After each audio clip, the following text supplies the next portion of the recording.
Welcome back to the podcast that rocked for March 11, 2025, the podcast that talks about rock, metal, alternative, and everything between, and never has any technical issues. This is the first time we've started this. My name is Luke. And my name is Rowan. Good to hear from you for the first time today. Thank you. You too as well. And thank you to see everyone in chats. Good to see that everyone has been commenting right now that there are no issues. Very nice. Hope you're all doing well. So everyone knows, if you think we're missing someone, we are indeed. Alex has the flu, unfortunately. I warned her not to lick the escalator handrail, but she thought it'd be funny, and now she's sick.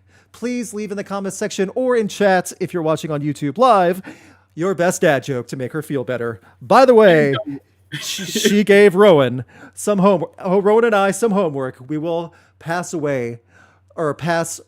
that message away to all of you. She will not pass away. Thank you, though. And happy birthday to Paul. We got your super chat. Thank you so much. We will read it at the end. And also, Shadow Swill, there's a name. Super chat for non-technical issues. Thank you so much for a well-run show, a well-oiled machine. You'll get your own festival as well. Thank you so much. At the end of the episode, we will do rounds of festival rock or flop. If we get to 52 likes, we'll do a random one. And we have 2 custom ones for Paul and Shadows as well. Paul Fest and Shadow Fest will be coming. Don't worry, chat. Like, I know you said darn no tomatoes, but trust us, we still have a dad joke for you from Alex. Yes. She still has it, so you don't have to put them away just yet. I assure you, Alex will not let us go 1 week without a dad joke. That's just not in her nature. It's sacrilege at this point. Exactly. It's just going to happen. So thank you guys so much. Shadow Fest, please. Absolutely. That'll be the name of your festival.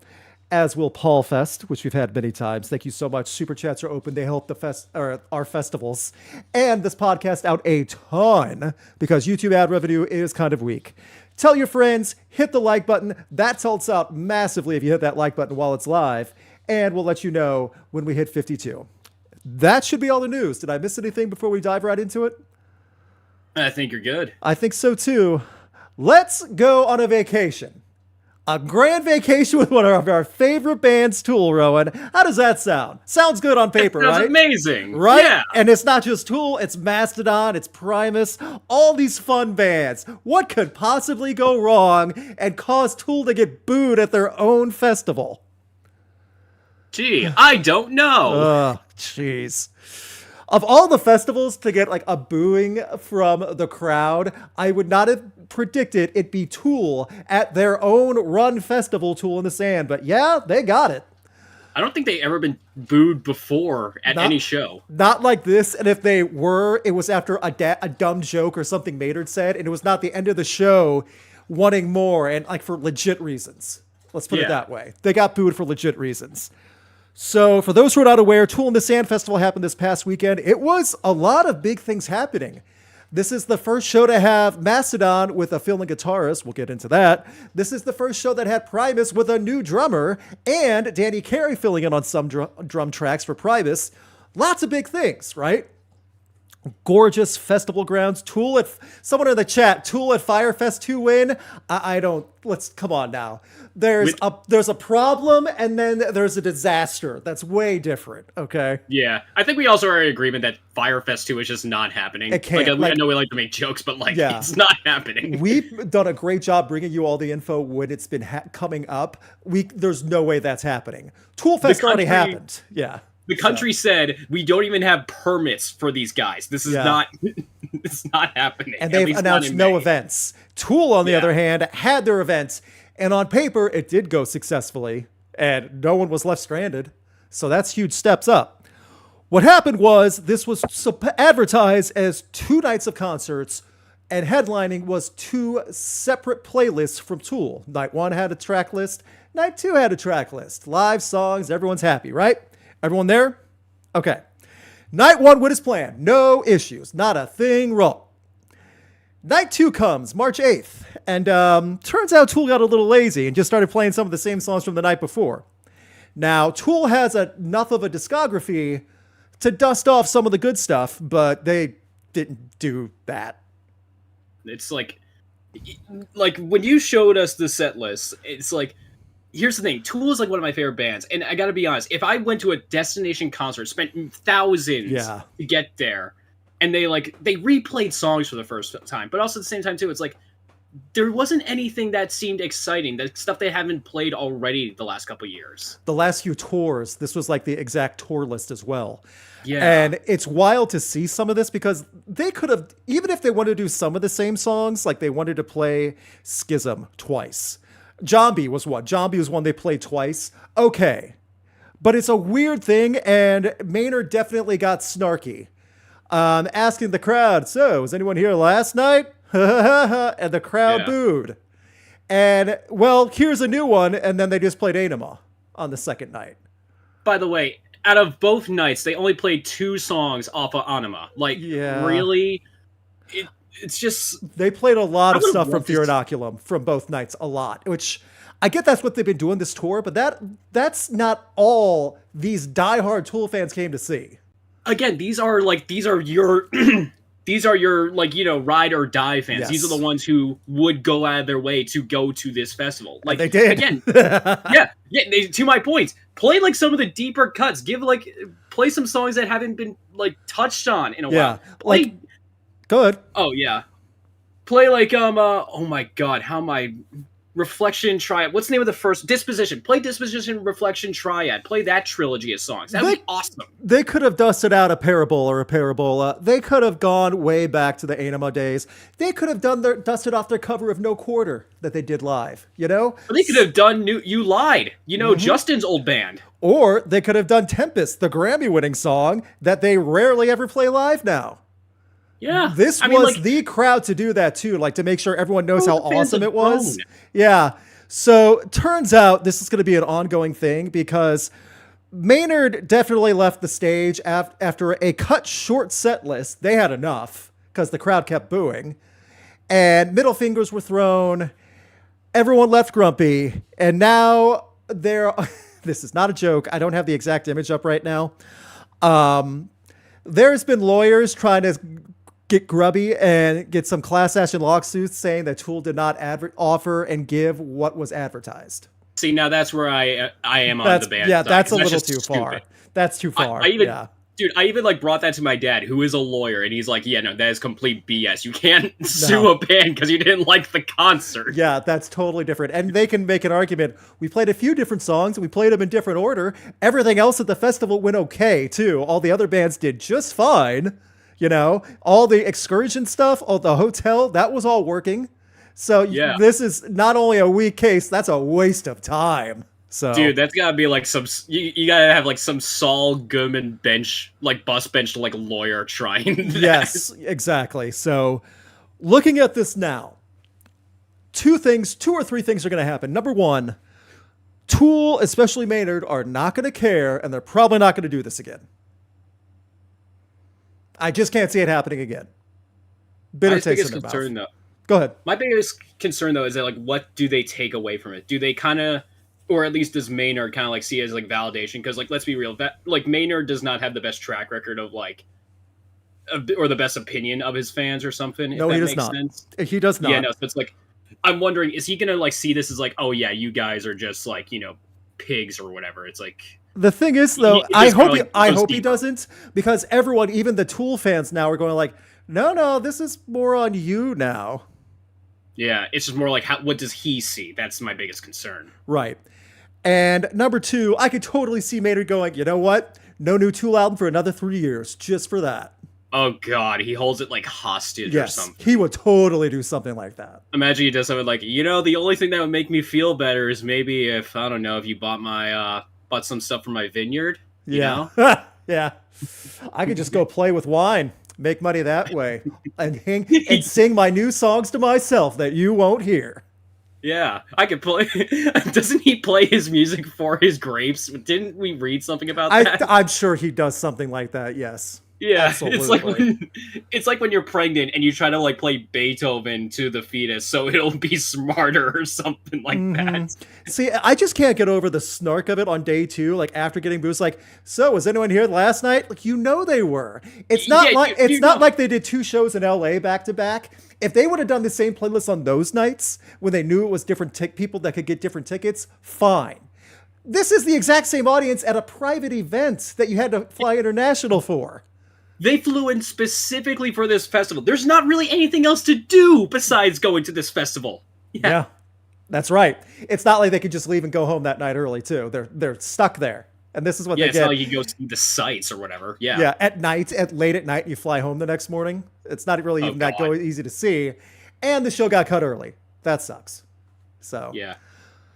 And also, it's not lawsuit worthy. I'm sure the people that went had tons of good memories, though. They got to see all the other bands. Yeah, it's marred by the ending, but there were still good things about it. I mean, like, it is Tool's music. I mean, again, if I got to like listen to anything of theirs live, I would be content. But again, if I spent the money and the effort to go to like this destination festival, and not only did they like, you know, kind of not really like do anything special in their set list, but also reuse stuff, I could totally understand why a fan would be like, kind of like, that seemed kind of like lackluster. Right. And I mean this as I say it, because like there's still many of the Tool social media accounts are getting trolled heavy by people that didn't even go to Tool in the Sand, and it's going to happen for a while. I can't imagine Tool's really going to respond with anything of substance to address this. They're just going to move on as usual. Yeah, no, again, like, at least like as far as I know, my impression of the rest of the band minus Maynard is that like they don't really kind of like care for like what like public opinion, or they don't really get involved in that type of thing. Yeah, you know? they're good at just staying quiet and staying with their own stuff, and that's it, you know. Again, though, it's just like a thing where it's like, I don't know, like it would have been cool, like it would have been cool if you played Bottom and you got Henry Rollins to come in to do his guest vocals like on the studio track. I mean, that's the thing. That would have been awesome. They had Mastodon and Primus there. They had so many other bands. They could have done collaborations, or, hey, we're going to play Lateralis again, but screw it. Here comes Les Claypool to help on bass with it. You know, just something like that. So. Or it's like, hey, guys, you want to hear something off of Opiate? Our first EP from 1992 and started everything? Just a couple different songs more than what you did. Again, it's just like, it was just like the most like predictable set list I could like, lazy. Could like think of. It was definitely lazy. Like, it wouldn't be so bad, but this could have been a special event to do every year. This was supposed to be a special event. Yeah, now it's kind of looking like they just wanted that extra money, and they got it. So I know they do. Yeah. So yeah, all those Tool fans leaving not with the greatest ending memory, but hopefully they get something good out of it. Does that make sense? We just say they have a grudge. They do now. Yeah. They're descending on those flights, not feeling invincible. Get it? Yeah. You know, imagine if Maynard uses this to make like a sequel track to like the title I cannot say on stream. Shaking their stink fist at him. Yeah. We need to move on. Alex is the one with the puns, not us. Yeah. So, thank you guys so much for hanging out. We got 33 likes. If we get, 19 more, we'll do another round of Festival Rock or Flop at the end. Super chats are still open if you have any questions you'd like to ask us. Also, someone just said foghorn. I have the foghorn button. I will not foghorn myself just yet. But we move on to something adjacent to what happened to Tool in the Sand. And this happened shortly after last week's podcast, when we found out, after 25 years, Mastodon has parted ways with Brent Hinds, guitarist, founding member. That's a big deal. Yeah, bullet face. Yes. And wait, what? I call him Bullet Face. I'm not the only one because he has the tattoos. Man, oh man. When we saw this, it was made the announcement from Mastodon's social media account saying, friends and fans, after 25 monumental years together, Mastodon and Brent Hinds have mutually decided to part ways. We're deeply proud and beyond grateful for the music and history we've shared, and we wish him nothing but success and happiness in his future endeavors. We are still very inspired and excited to show up for fans in the next chapter of Mastodon. As we move forward, all 2025 touring plans will remain intact. We look forward to seeing you on the road. That's what we were given. It sounds like it was amicable, and, you know, it's just the end of that. After 25 years, most people want to leave the job they're in. I guess, yeah, but then, like, this is most people are not working in like a sexual rock band. Oh my God, I can't speak for I get it. And also, this is a job, this is a band he helped create. And also, not to mention, like, when I first heard of the story, immediately I'm thinking, like, what are they going to do? Because, like, I feel like you couldn't, like, I know we know what happened now, but, like, I felt like you couldn't just get like a new guitarist and a new vocalist. You would need to get someone who has like that same skill level. Yeah. As Brent. And since I know everyone's going to make the joke, everyone sings in Mastodon, blah, blah, blah. I get that. And okay, Mastodon could cover a lot of his stuff and find someone for the vocals. His guitar work was also a big staple of all Mastodon music. So that's a huge loss for that. Along with that, however, they did find someone filling in. It's not clear if it was just the one-off for the weekend. But YouTuber and guitar teacher Ben Eller was the one that filled in. And from what everyone said, he did an amazing job, which is pretty awesome to see. He actually taught other people how to play Mastodon songs on YouTube and in classes. So in concept, that's the perfect choice right there. It worked. So I remember like watching some of those videos when I was trying to like first pick up guitar and learn Blood and Thunder. Also good for Mastodon and their team and everyone working involved to keep eyes on something like that. So they found something. I don't know if it's going to be permanent or not, but at least for the weekend it works. Mastodon's going to go on tour. All their plans, they say, are still going to follow through. Yeah. I do gotta say though, it's like, I don't know if I was the only one who thought it. If again, before we got like we got the new guy, I was like thinking like if they brought on a new singer and a new guitarist and they were like separate people, it would be awkward if you just had like a guy who would sing Brent's part, but then just be completely still when he's not singing. I agree, because also when you have so many other people in the band that sing and play an instrument and do it well and do both parts well and they have a unique sound, yeah, you wouldn't want to just bring in an individual singer. Yeah, that was my mindset. And I was like, you got some big shoes to fill if you find someone. I mean, again, if they only want to find a great guitarist and then have other people in the band cover the vocal parts for many of the songs that Brent was a part of, that's at least one direction they can take. And I can at least understand why they want to do that live. Yeah. I don't know. It's a rough situation. 25 years to stay in a band is an accomplishment regardless. And it doesn't sound like it was a chaotic infighting. And at least it wasn't an on stage, Jane's Addiction fist fight on stage. It wasn't anything toxic from the sounds of it. We don't know all the details yet. Yeah. I feel like if it was truly a toxic situation, we would have heard something by now. Someone with like a chip on their shoulder. Yeah. Yeah. So we shall see what comes next for Mastodon and for Brent Hinds.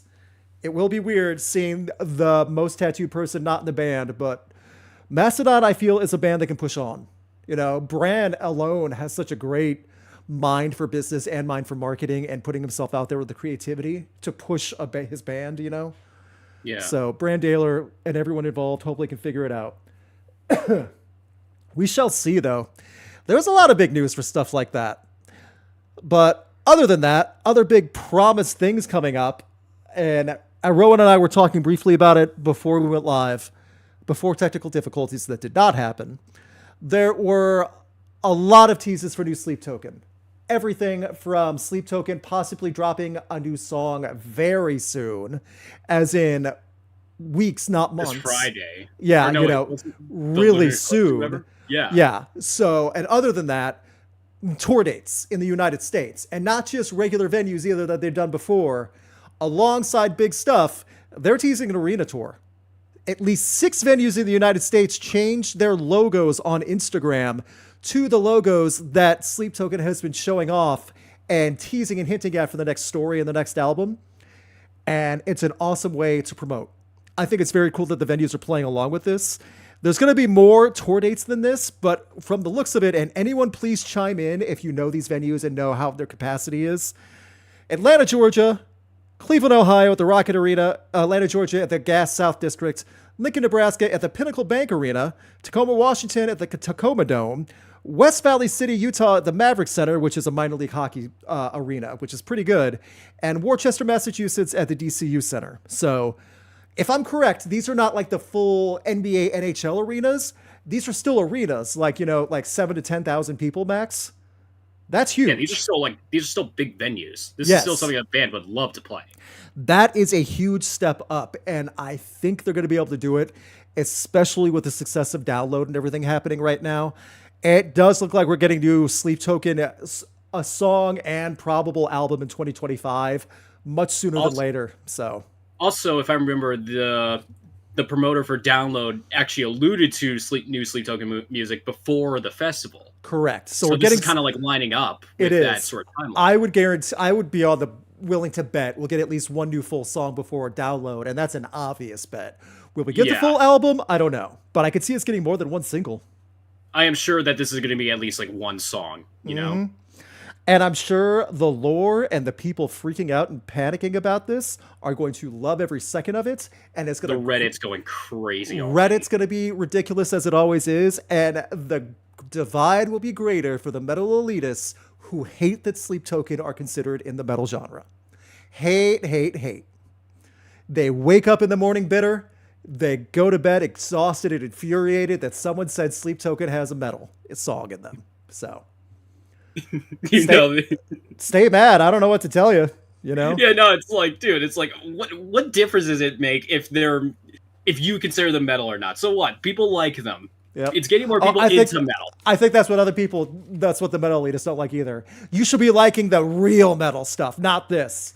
Yeah, sorry, not everyone is into listening to classics like, 24/7. Sometimes people like the new stuff. Or listening to extreme black metal that's so vague and like poorly made that you can't make out what it is. Yeah, no, the stuff that was like recorded in like someone's dingy basement. Yes. on like a cassette tape. Yes, on like an old 4-track recorder. Well, this is when it was real music. That's how you know. Like, okay, great. Yeah, want to hear. Like, I want to hear a real singer and like some creativity in metal again. Thanks.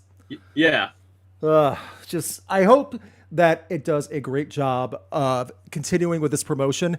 From a marketing and promotion standpoint, that is the sneakiest way to help get hype with doing very little work. I mean, that is such little work to do, and look how much it sparked for Sleep Token, the potential tour, getting people excited, all this other stuff. Yeah, no, it's like, it's so on brand too. It's like, it would be so juxtaposing if it was just like an Insta reel of Vessel being like, "Hey guys, what's up? We got a new song coming this week," or something like that. And that's what so many bands do. So many. Yes. I know, yeah. It's like, the fans went riot if Vessel did that. Right. And the joke always is, especially for the up-and-coming bands, big stuff coming soon. And every single time, like 90% of the time, that big stuff doesn't amount to much. Here's a band doing the exact opposite, making you question and crave more after so much success in 5 years. And yeah, they are delivering each time. I don't know what to expect with a new song. And that's kind of the nice part of it too with Sleep Token. You don't know what to expect. And that's a good thing.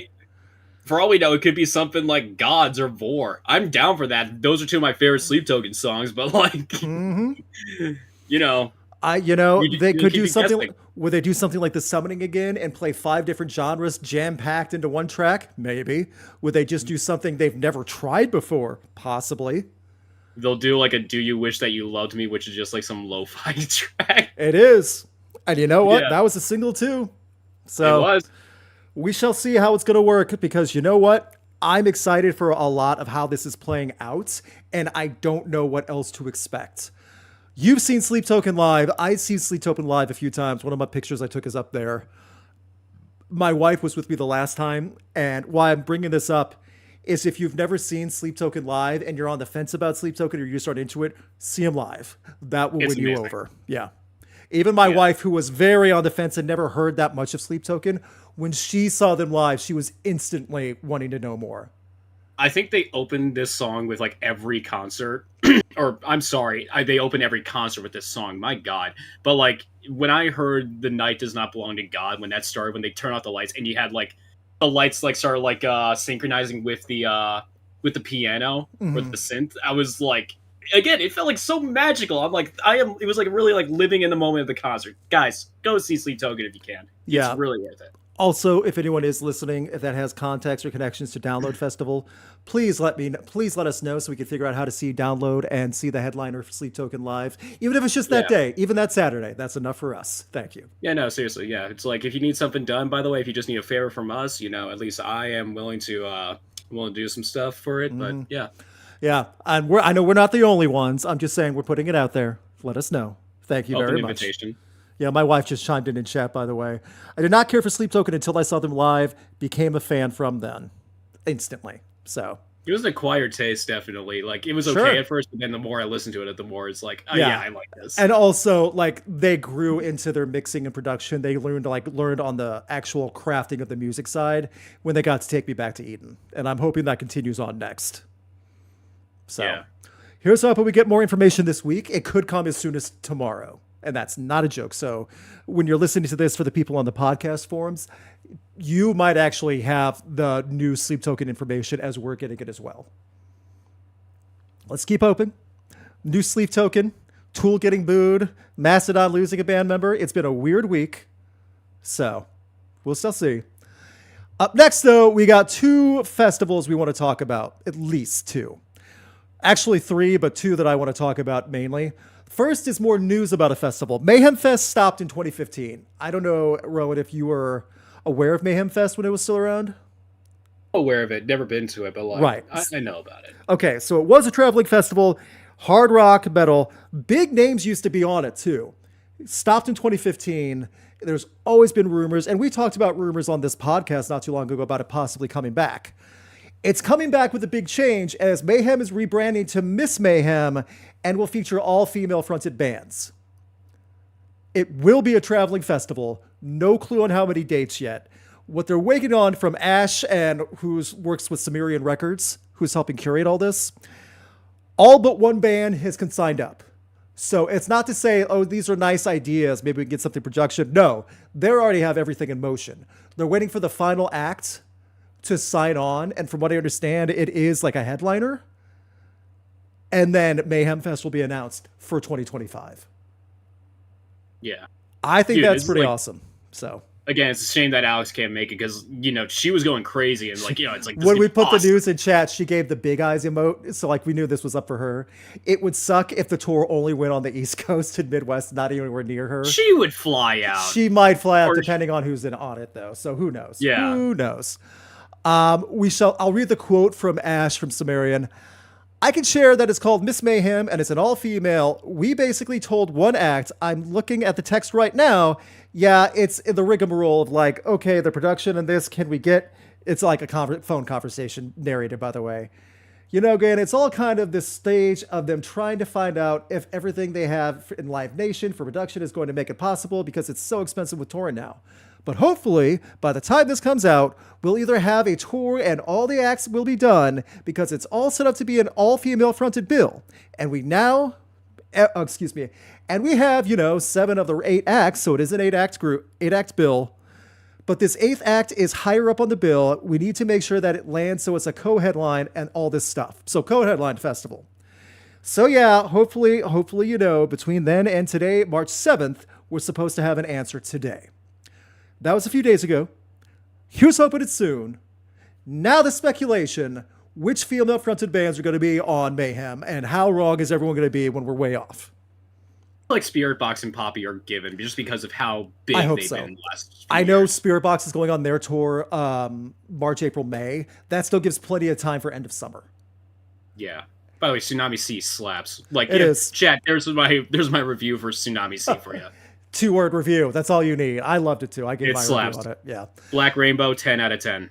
Poppy and Spirit Box put out great albums. They've already collaborated live once just for fun. This Poppy and Spirit Box co-headlining, regardless if they alternate who headlines on each night in each city, that would sell. And I don't know anything about venue size. I don't know if it's going to be at amphitheaters, if it's going to be in smaller venues. I don't know. All I'm saying is this has a lot of potential because we are seeing more bands, especially in punk and hardcore, come out with female-fronted groups that are doing really well. Yeah. Also, by the way, just going through like some of the chat speculating too, we got like some people are like wondering if like Linkin Park can technically fit the bill too because of Emily. They would. Evanescence would also be like a big name too. Yeah. So yeah, they would definitely fit. I think they would be way too much money to get them to sign up to something like this, and that would drain everybody. So I don't think it'd be those two. Garbage would be awesome. I don't know if they would fit the bill for what they're doing, but I would definitely love that. Like Ginger and Lacuna Coil, great choices, by the way. Yeah, Lacuna Coil, especially in Ginger also, because they just had albums come out this year. They're looking to tour. Those are great names. I'm also thinking of some of the other, like, up and coming named Scal, I think is a great job. They do a great song. They have their album coming out later in April. We have Gel, which is a hardcore band, and they've done a lot of festival circuits last year, and they're great. There's a lot of choices. Someone just said Kitty. I could definitely see Kitty jumping on this tour. Absolutely.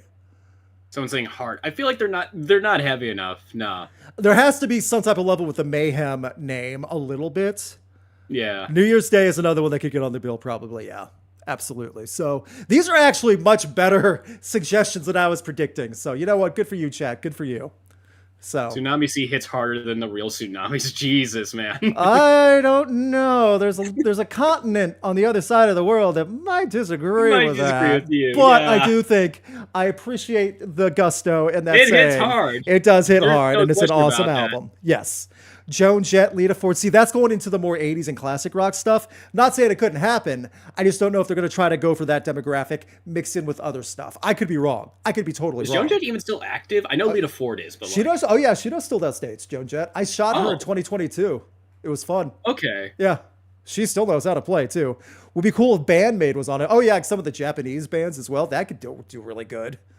Maybe Butcher Babies too? Yeah. Butcher Babies could fit the bill also, especially since they're now down a singer. And I don't know if they're going to replace Carla. I don't know if they're going to do that or not, but we shall see. Epica, I don't know if they'd go the symphonic route, like symphonic metal. I don't know. Again, could be wrong, could be way off. But there's a lot of options. We're just reading off chat suggestions and stuff too. The Warning would be a lot of fun. Baby metal. Ooh. See, that'd be more money, but that'd definitely be a headline name. And people would definitely go for that. I would. Would there also be any issue because like they're Japanese too? Like, you would have to kind of like fly them out and like. I mean, Baby Metal and who do we just say? Man, Bandmaid. They've done U.S. tours all the time. Baby Metal just done one last fall in the U.S. Okay. So if Mayhem wanted to do that, Baby Metal would be a worthy co-headliner. What if it was Baby Metal and Poppy, and they ended up doing a collaboration out of it? That would be the greatest thing ever. I think people have been hinting about Slaughter to Prevail and Baby Metal doing something together. So like if they keep the collaborations going. Yeah, I mean, Baby Metal's does a good job with all their stuff collaborating. So I could see any of that working. Love Bites, there you go. Love Bites, it's an amazing Japanese metal band. Phenomenal. So that's power metal. So we shall see. Good stuff. We then move on to a new festival that just got announced this week. A brand new festival in the United States coming into Denver, Colorado. Unhinged Festival. An extreme sounding name already. 2-day festival in Denver this July. However, actually is a metal festival. Headlined by Lamb of God and Knocked Loose on their respective days. Also featuring in this moment the Dillinger Escape Plan, Body Count, Power Trip, Health, Converge, and a whole lot more.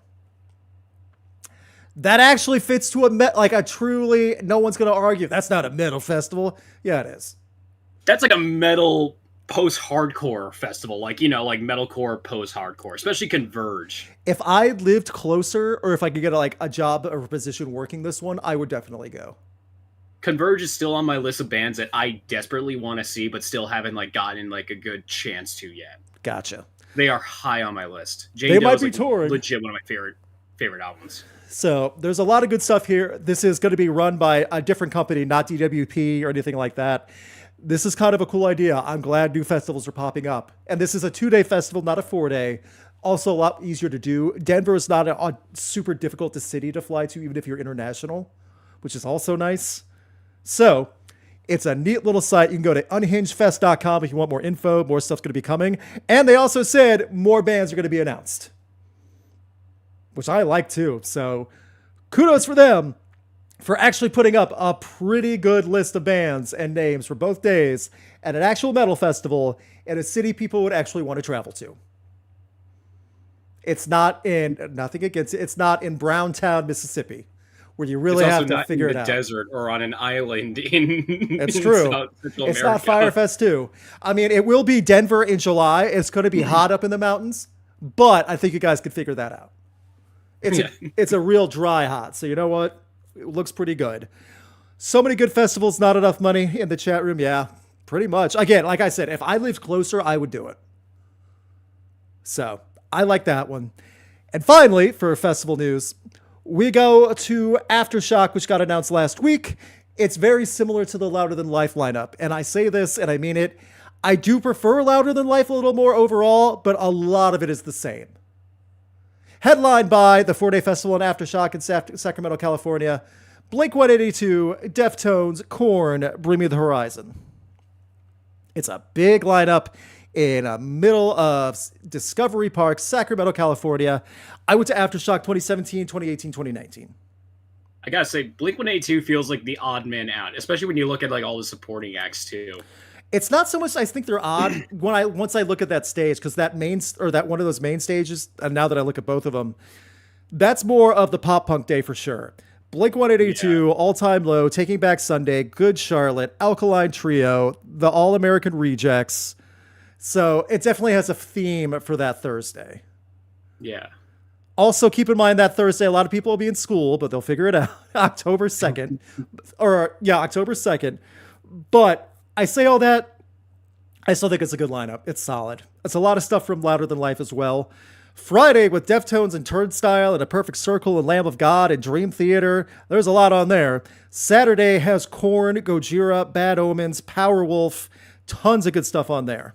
So, again, if I lived closer and I didn't have severe allergies and moderate asthma because the park gets really dusty, I would go. So, good stuff for that. I enjoy it. After the festival talk, this kind of counts with a tour talk too, that Alex usually covers. These are some of the big festivals got announced. One thing I want to bring up before we start getting on to some of the other things that we usually wrap up with. Rowan, did you see Poppy's performance on Jimmy Kimmel Live? I haven't yet, but it's on like I have it like saved on my watch later. I gotcha, yeah. Yeah. Pretty good. It was a good introduction. The crowd was into it, and from what I understand, there was no backlash and no one called into ABC demanding the show be taken off the air. Yeah, no, it's like you don't have like some mother being like, "Oh my god, the young girl just started doing death growls. My child was so scared." And I think of the children. And I think part of that's because Poppy performed "The Cost of Giving Up," which is not inherently the screaming death song that was "Suffocate." Yeah. So I not think even like Suffocate, but I'm thinking like "No Way Out" or something. Oh yeah, she had songs on the latest album that definitely fit that. But it was a great performance and presentation. It looked good. I think this will help reach Poppy, and I'm glad that Jimmy Kimmel is giving an audience to heavier bands as well. Yeah. I know Conan was like one of the ones who gave like Conan did it for years. Presents, but like was Kimmel like one of the ones who did it too? I know it's not Fallon. God no, you would never get No, Fallon's incapable of that. I mean, they had Slayer come on once for Jimmy Fallon, and that was it. I gotta find footage of that after this. Actually, awesome. I take that back. They did have Linkin Park on the week they did their announcements and stuff. So 2. But yeah, Jimmy Kimmel does a much better job of showcasing and highlighting heavier music bands with their summer series for concerts and things. And like every band that does the summer series stuff, they actually play a full concert for everyone that comes out in the audience. Yeah. Which is very cool to see. They've done a lot of stuff. Jimmy Kimmel's had everyone from Deftones and A Perfect Circle all the way to newer acts as well, Turnstile and stuff. So yeah, I remember watching the Rammstein one.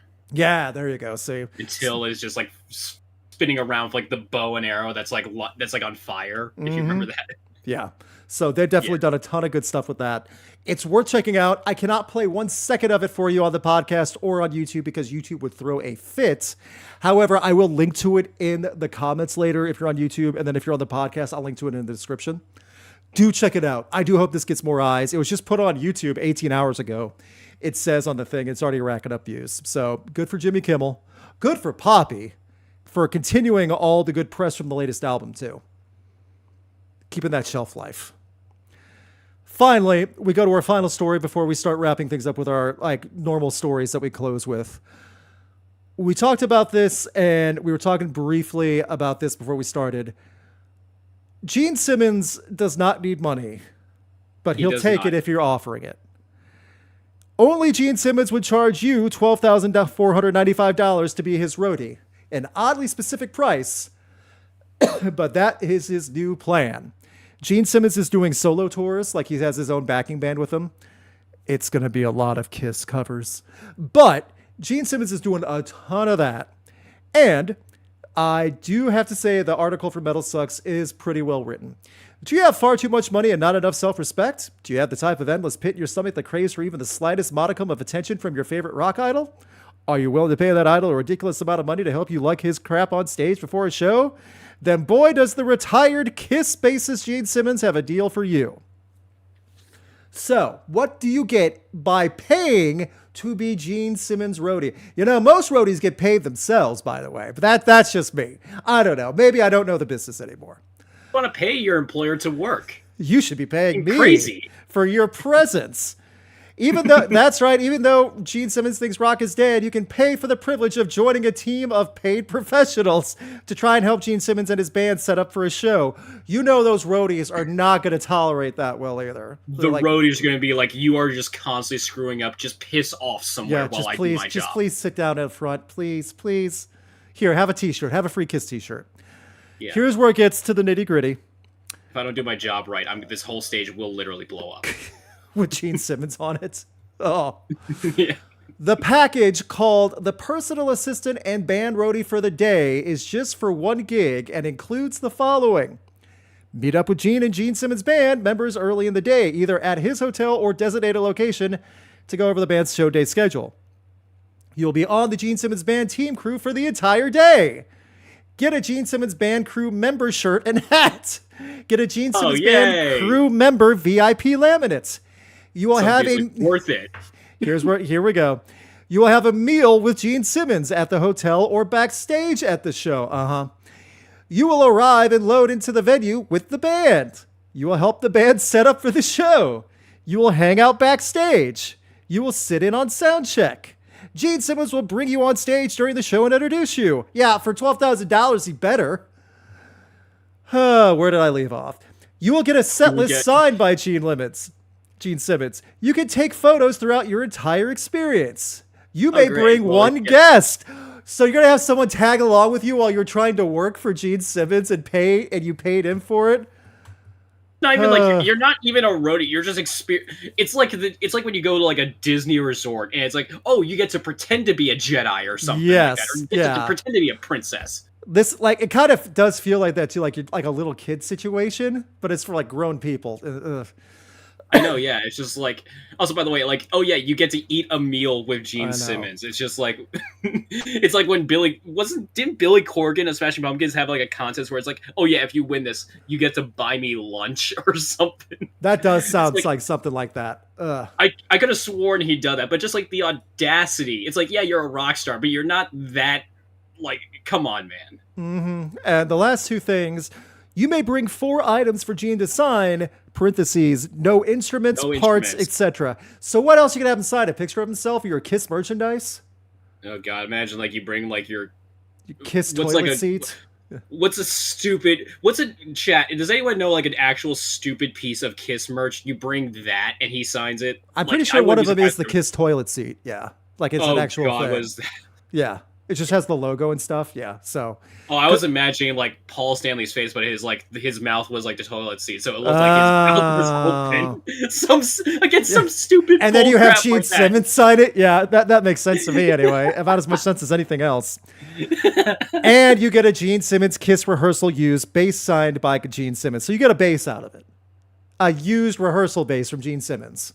I mean, at least you get to say you have a bass owned by Gene Simmons. That he played with. That's kind of cool. That's the one thing that actually warrants any price on this, but... That's like the one thing that I would say, like, yeah, this is like actually something you would consider valuable. Kiss condoms, if that is real. I'm sure that's real. I don't know at this point. I'm sure that's real. Now, here's the final thing. Some of those sound like they'd be cool for any fan. It's just the concept of paying to do work for an artist that ostensibly has enough money to pay his own roadies. And you know he does. Maybe he just wants to make his fans work for his attention. Oh, by the way, tickets to the show are not included. You gotta pony up for that as well. So you gotta pay to go into the show. There's no way. Because you're to be a roadie at... See, and that's what doesn't make sense, because if you're given the VIP laminate as crew member, they're not going to make you check in at the front and like stand in line after that, you know? Yeah, it's like how do you...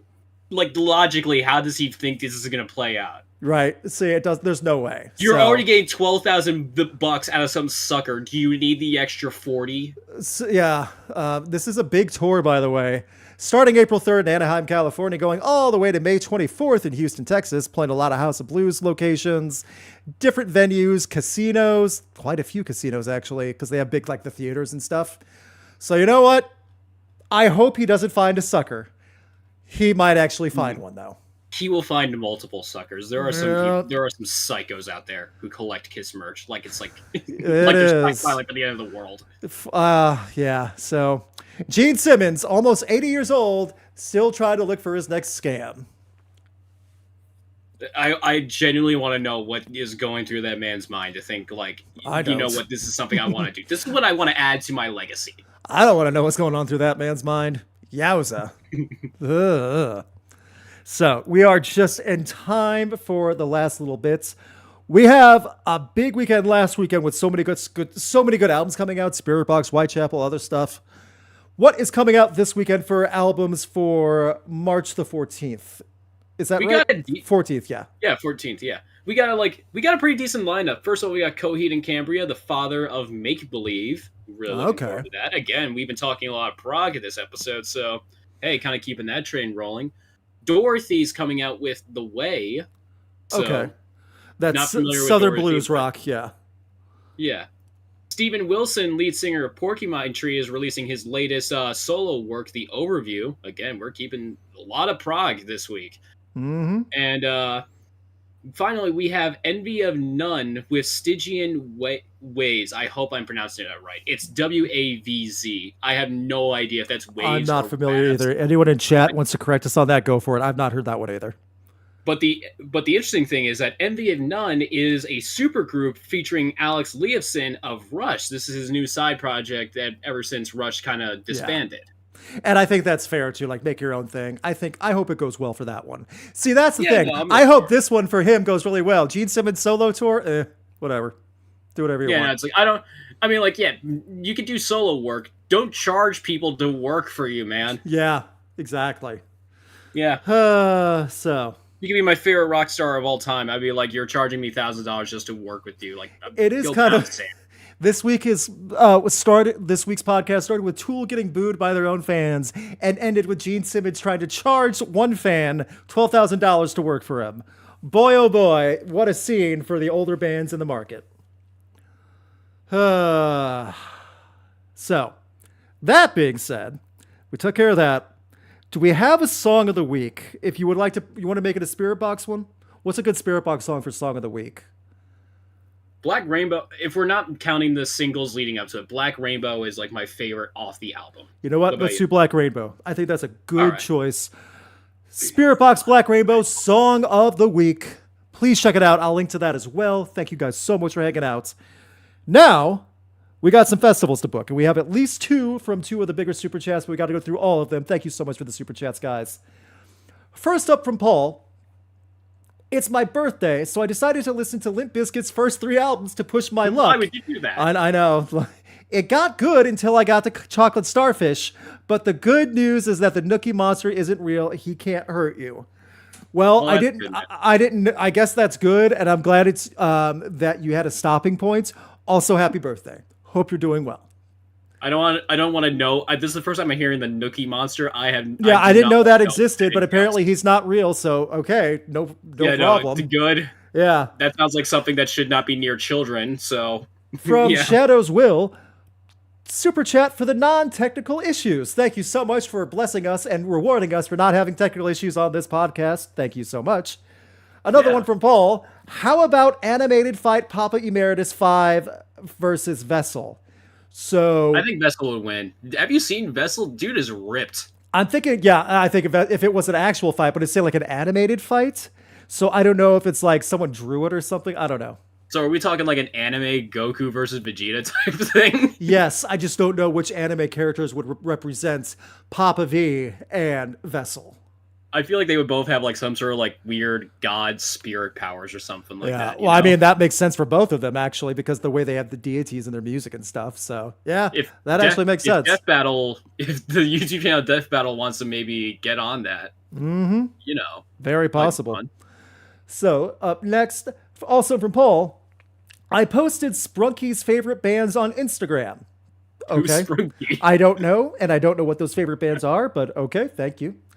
From Seamus Burke, my brother went to Tool shows. He's still salty. So I will say this. Back in the day, apparently, like I'm talking like 2000s, apparently some Tool shows, Maynard had an attitude, like would just like sitting back and like perform sitting down and stuff. Again, it's like, I love the music, but like Maynard's always just come across as like a bit of a douche, like too much. Yeah, definitely. Also, someone in chat, are you wearing a Dare shirt? It's a Riot Fest t-shirt just with the Dare logo in the Dare logo in fonts. Riot Fest. So Riot Fest, yeah, in Chicago. They'll be announcing their stuff and coming up soon. Great festival in Chicago, by the way. I've gone the last 2 years and worked with them. They're great. From Heavy Metal Joker, the new Spirit Box record was phenomenal. Yes, it was. Good timing to come in with that too, as we just said, Song of the Week, Black Rainbow. Check it out, everyone. Check out the whole album.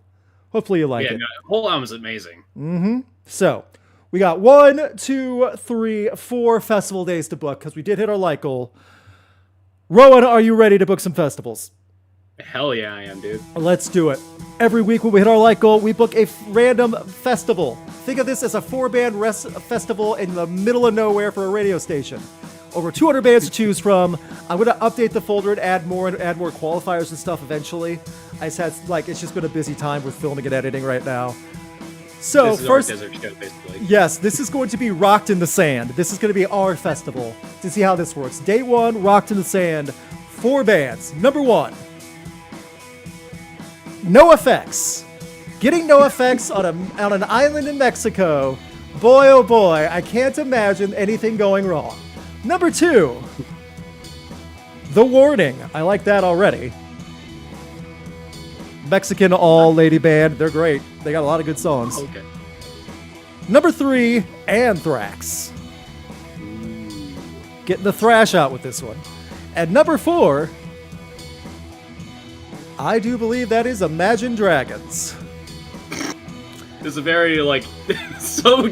This is the most diverse festival we have ever booked for Tool in the Sand. Boy, oh boy, I hope people know what festival they're coming to before they get there. We won't reveal the lineup until you're here, and it's this: Imagine Dragons, Anthrax, NoFX, and The Warning. I feel like NoFX would do something to... Oh, you don't see the photos? I so apologize, everyone. I'm glad it was on our festival. Apparently, they can't see the photos. There it is. There's Imagine Dragons. See? Thank you guys for letting me know. I hit the wrong button. Everyone's on the festival, so you got to be able to hear what I was saying. So, 4, Luke sold his photos real quick. I wish I could get the money. Now no sound? I think you guys are just screwing with me at this point. They're gaslighting you.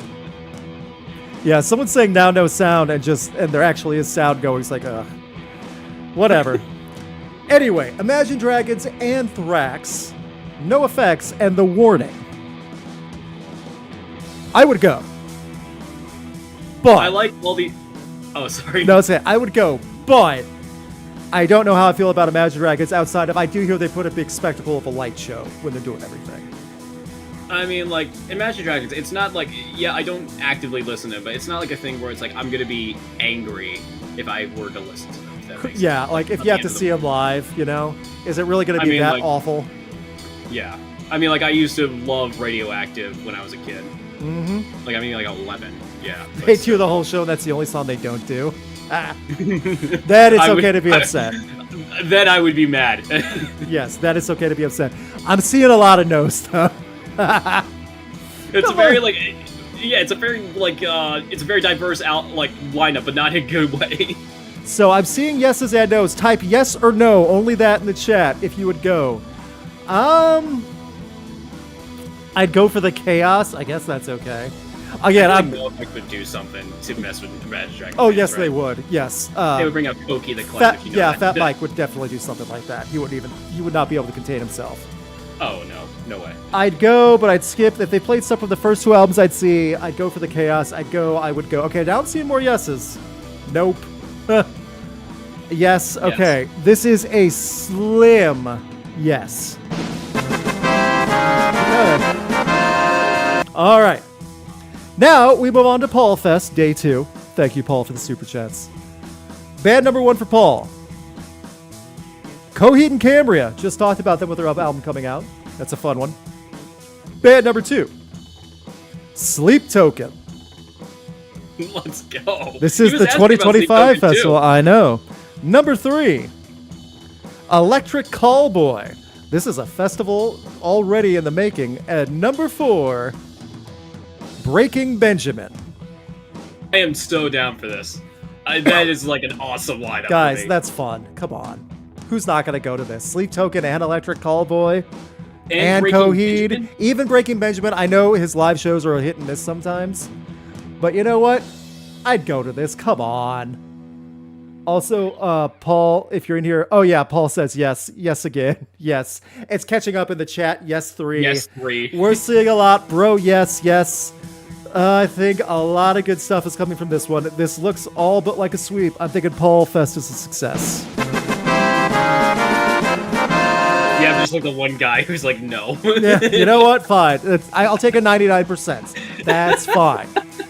Number 3, Shadows Fest. Thank you so much, Shadow, for your super chat. This is Shadow Fest. Band number 1. My Morning Jacket, going to the 2000s and 2010s with the alt rock. Interesting stuff. I've never heard of that band. You never? Okay. They headline festivals. They do got a lot of big stuff. It's the type of band that's in the. You've heard their music, you just can't figure out their name, or you don't know. You can't put a name to it. Number 2. Stained. Shadows Fest not looking great. How you feel about that band? Band number 3.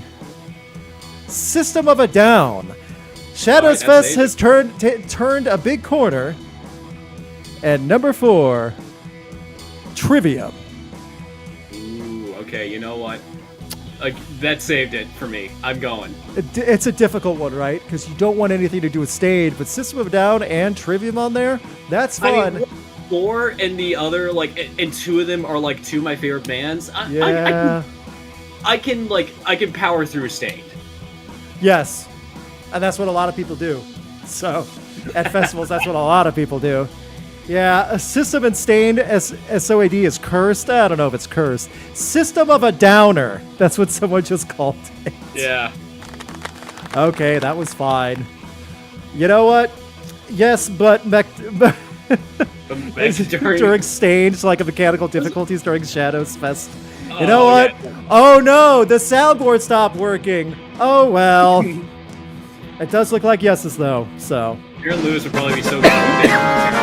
Yeah. So, one more with Heavy Metal Jokers. Thank you so much for your super chat.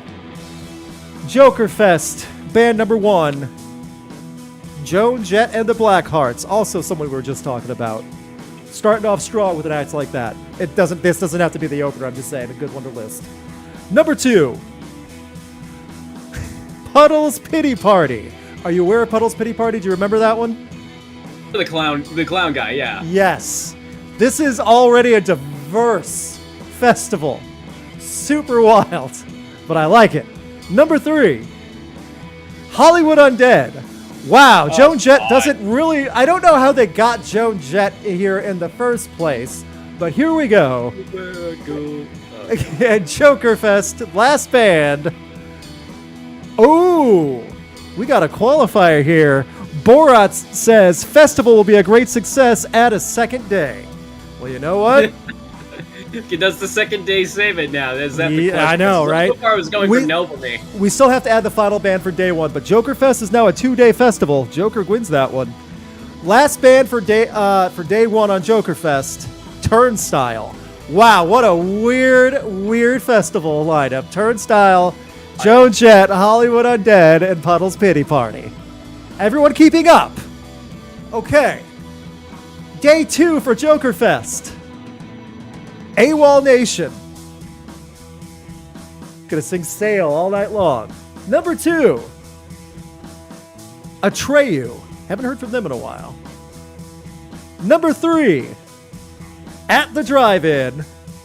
Okay. And number 4, Three Doors Down. At the Drive-In is really the only drive-in. Correct me if I'm wrong here. Is it like it's because it's 2 days? Is it like a? This one's a collective. You have to go to everything. Yes. Okay. Yeah, I'm gonna like. I love At the Drive-In, but it doesn't save it for me. I'm not going. Joan Jett, At the Drive-In. You know. Hollywood Undead, Puddles Pity Party. Hey, Puddles was fun. I'll give him that. Turnstile's a blast. I know, yeah, but like Three Doors Down is boring. Joker Fest is very diverse. That is true. All right. They're chaotic as release. I'm seeing more no's than yeses. Yes or no, chat? You can't do day 1 or day 2 only. No. Full festival. Yes or no? That's your choice. You can't say yes or no it's for like every those old, act. It's like those old lock-ins at the rec center. Once you go in, you can't leave until the event's over. Yes or no? Worse. If if we're in the desert, you just like build a wall around the venue. That's right. With, like barbed they got wire the top. the giant padlock that takes 2 keys to unlock at the same time. Yeah, no, it's like you got like some Dark Souls like giant. I see 3 answers in a row. Sure, yes, no. Shadow says yes. Or, okay, he had one before. Yes. Joker says day 1 yes, day 2 no. Joker, you gotta go for both or nothing. No to Three Doors Down. A full festival, not a chance. Guys, even if it's mine, give me my money back. Reject some bands. You gotta. It's either all or nothing. You know what? The point of this. If even Joker is saying a full festival, not a chance, you know what? It's not looking great.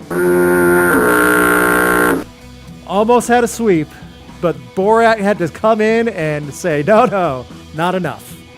So, that'll be all for this week's The Podcast The Rock. Next week we should be a 3-piece again. Thank you all so much for tuning in. Rowan, do you have anything you'd like to address before we get going?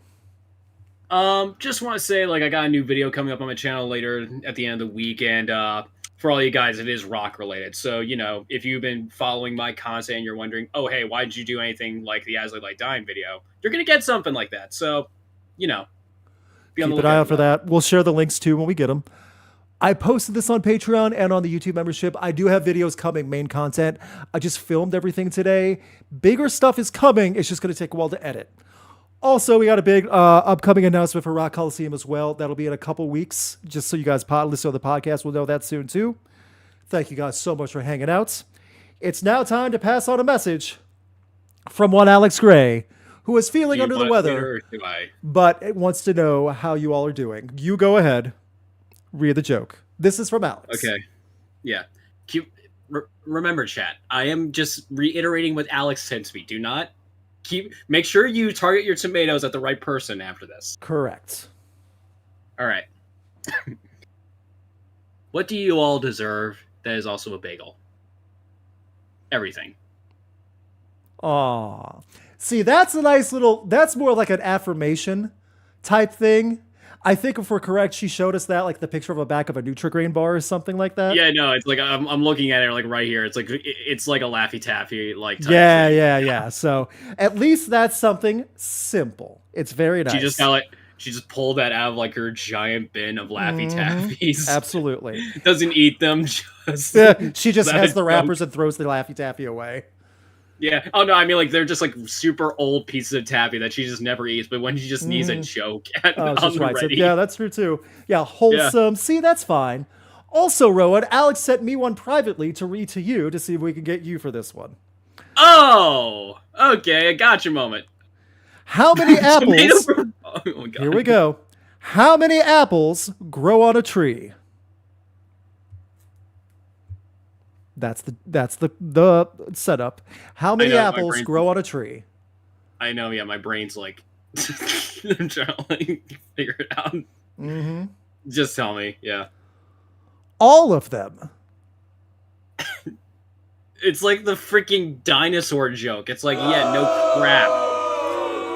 Alex is going down a very scary road where her jokes are just becoming literal responses from Sheldon of Big Bang Theory. I know, yeah. Some dude, right before you said the joke, someone said tomato for Rowan, brick for Alex. My god, man. No, now Subhuman, you're going way too far unless you're trying to build her a new house. That's okay then. Yeah. But yes, Jesus, man. all apples grow from a tree. That's the joke. Yeah, it's not even a joke. You're just saying a factual It statement. is. It's for those who are not aware, there was a joke previously, like 2 weeks ago, I think, 2 or 3 weeks ago. Why can't Tyrannosaurus clap their hands? Because they're extinct. You know, that type of thing. So, don't worry, Alex will be back next week, and she'll give these jokes a much better delivery than I did and Rowan did. So, thank you all for tuning in. Hope you guys have a great week. More content coming soon on the channels. Please hit us up on Patreon. That helps out a ton. Thank you all for the super chats. Share the link tomorrow when we post all this live. Someone just said they got an ad for Monster Energy while watching this on YouTube. Boy, oh boy. I was not expecting that, but you know what? YouTube does whatever it wants. Thank you guys again. We'll see you next week. I'll just throw invisible tomatoes. What does that mean? You just mime it? I'm improving my anger. Yeah, it's like I don't hate you enough to throw an actual tomato, but yeah.